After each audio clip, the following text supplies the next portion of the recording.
ব্রাহ্মণবাড়িয়ায় নদীর বালু উত্তোলন নিয়ে উত্তেজনা ঘিরে সন্ত্রাসীদের গুলিতে আহত হয়েছেন ১০ জন গ্রামবাসী। উন্নত চিকিৎসার জন্য কয়েকজনকে পাঠানো হয়েছে ঢাকায়।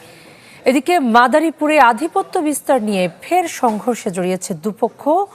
ঘটানো হয় শতাধিক হাত বোমার বিস্ফোরণ।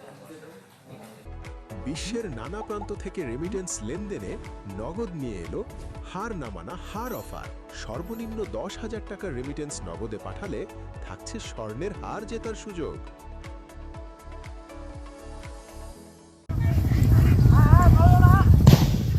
মেঘনা নদী থেকে বালু উত্তোলন এরই জেরে উত্তেজনা ছড়িয়ে পড়ে ব্রাহ্মণবাড়িয়ার নবীনগর উপজেলার চরলাপাং গ্রামে।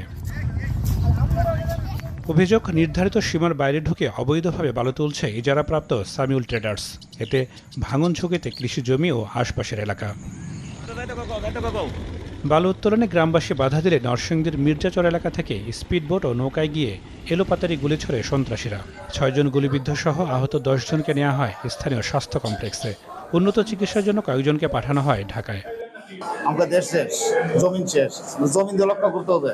বাধা দেওয়ার জন্য আমরা এই অবৈধ অর্থ দিয়ে আমরা গুলিবিদ্ধ করছি। প্রতিদিন ডেজারে ২৫টা ৩০টা ৪০টার মতন ডেজারায় কাইটটা পরে হুং নামে লাগাই দেয়।